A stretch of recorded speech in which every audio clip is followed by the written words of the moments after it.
एक और चिन्ह स्वर्ग में दिखाई दिया और देखो एक बड़ा लाल अजगर था जिसके 7 सिर और 10 सींग थे और उसके सिरों पर 7 राज मुकुट थे। उसकी पूंछ ने आकाश की तारों को 1/3 को खींचकर पृथ्वी पर डाल दिया था। अर्थात वह बड़ा लाल अजगर कोई और नहीं, वही शैतान है जो शुरू से कार्य करते चले आए हैं। हवा को भरमाना हो, चाहे पृथ्वी के कार्यों को उथल पुथल करना हो, चाहे प्रभु यीशु मसीह को परीक्षा लेनी हो, यही इब्लिस अर्थात अजगर जो पैथान कहलाता है यही कार्य करता है। और ऐसे ऐसे पूरे तरीके से 7 प्रकार के कल्ट को, झूठी शिक्षाओं को ला दिए हैं, जिसको मैं अभी आप लोगों के सामने लाना उचित नहीं समझ रहा, क्योंकि आप में से हो सकता है बहुत से विश्वासी उस 7 प्रकार के झूठी कल्ट में फंस गए हैं, जो दिखते तो प्रभु यीशु मसीह के वचनों को प्रचार करने वाले जैसे और चलते हैं मानो ऐसे कि वो सच्चा परमेश्वर को पा चुके हैं, लेकिन वो अपने तरीकाओं के अनुसार से कार्य कर रहे हैं। जिसमें मैं एक बात आपको बता दूं, आप समझना, जिसमें एक तो माता मरियम वाले हैं और दूसरा सर्वशक्तिमान की कलीसिया वाले हैं और ऐसे ऐसे और लोग हैं जिसको मैं आप लोगों को आगे चलकर बताऊंगा। और ऐसे 7 प्रकार की झूठी शिक्षाएं हैं और वो इसी चीजों को नियंत्रण करके चला रहे हैं। और 10 सिंह थे, अर्थात वहाँ 10 प्रकार के ऐसे लोगों को चुने हैं, ऐसे लोगों को जो पूरे तरीके से देश में शासन करे और एक के बाद एक वो कार्य करता हुआ चला जाए और पूरे धरती को भ्रमित करे, गुमराह करे और शैतान के नियंत्रण में कार्य करे। जिसे प्रभु यीशु मसीह ने कहा, भेड़ के खाल में भेड़िए, मसीह के स्वभाव में झूठे आ बसेंगे। वो 7 प्रकार के कल्ट है और 10 प्रकार के ऐसे नेताएं खड़े होंगे जो ऐसे कार्य करेंगे। और उसके सिरों पर 7 राज मुकुट थे। हालेलुया।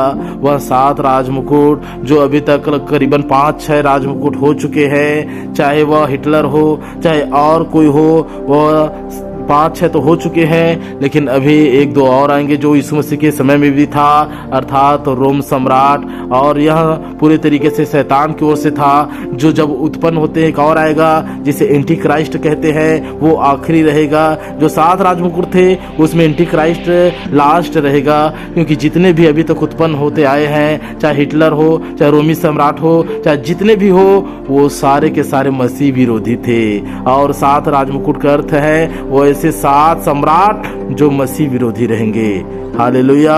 उसकी पूंछ ने आकाश के तारों की 1/3 को खींचकर पृथ्वी पर डाल दिया, अर्थात उसकी जो पूरे तरीके से झूठी शिक्षाएं रहेंगी, झूठे पकड़ रहेंगे, वो पूरे तरीके से जो कमजोर विश्वासी रहेंगे और जो अपने आप को मजबूत भी समझेंगे और सचमुच में मजबूत भी विश्वासी रहेंगे, उन लोगों को यह गुमराह करेंगे, भरमाएंगे और पूरी तरीके से मूर्तियों की और भी बहुत सारी चीजों की और झूठी शिक्षाओं के द्वारा उन लोगों की धार्मिकता को खींचकर पृथ्वी पर गिरा देंगे, अर्थात उन लोगों की पवित्रता को, अच्छाई को, क्योंकि लिखा जो बहुतों को धर्मी बनाते हैं वो तारों के समान चमकते हैं। तो जो यहाँ पर बहुत से विश्वासी धर्मी हैं, उन लोगों को भरमाकर झूठी शिक्षाओं के द्वारा इन सारे चीजों को गिरा दिया जाएगा।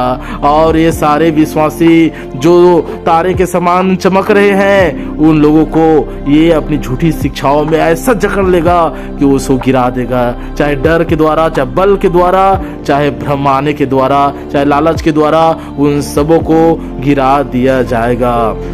वह अजगर इस स्त्री के सामने जो जच्चा थी खड़ा हुआ कि जब वह बच्चा जने तो उस बच्चे को निगल जाए। हालेलुया।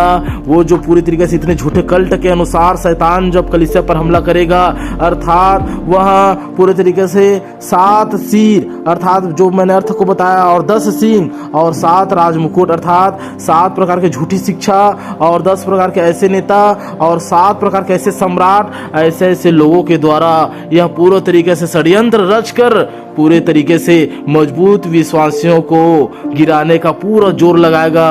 जो स्त्री कलीसिया है, जो बेटा जनी है, मैं पहले पाठ में बताया हूँ, वो मजबूत विश्वासी चेले यीशु मसीह के स्वभाव के अनुसार से बच्चे को जो उत्पन्न की है, वो उसको गिराने का प्रयत्न करेगा। यह लाल अजगर अर्थात मुख्य शैतान जो है, लूसीफर का मुख्य शैतान, इस सारी चीजों को गिराने और भरमाने की कोशिश करेगा।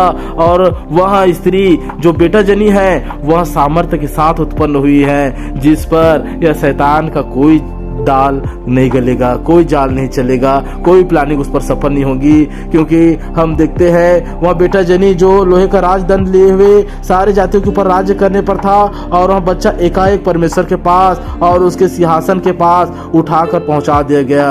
अर्थात जब रेप्चर होगा तो जितने मजबूत विश्वासी जो बेटे होंगे वो उठा लिए जाएंगे। उस पर शैतान का जो सातवां राजमुकुट थे, जो अजगर के सिर पर सातवां राजमुकुट थे, अर्थात एंटी क्राइस्ट जो आएगा लास्ट, उसका दांव पेज मजबूत विश्वासी बेटों पर नहीं चलेगा।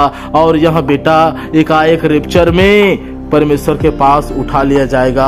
और वह स्त्री उस जंगल को भाग गई जहां परमेश्वर की ओर से उसके लिए एक जगह तैयार की गई थी, और वहां वह 1260 दिन तक पाली जाए। अर्थात वहां वह स्त्री जब जाएंगी, अर्थात जब बेटे का रेप्चर हो जाएगा, जब रेप्चर में जितने मजबूत चेले हैं, विश्वासी रहेंगे, वो उठ जाएंगे, उसके बाद जो बाकी कलीसिया बचेगा, अर्थात स्त्री फिर रहेंगी। अर्थात जो मजबूत विश्वासी हैं वो तो उठ गए, लेकिन जो उसको देखेंगे नॉर्मल विश्वासी, जैसे किसी का माँ मजबूत विश्वासी है और बेटे नॉर्मल विश्वासी हैं, माँ तो जो बेटा है उठ गई और जो उसका बेटा है वो बच गई या बाकी लोग बच गए, वे सब देखेंगे कि हमारे लोग तो उठ गए हैं। तो पूरे तरीके से वो परमेश्वर वो स्त्री अर्थात फिर से जो बचे कलीसिया जो धरती पर बचे रहेंगे, उसकी सुरक्षा करने के लिए आगे लेकर जाएंगे।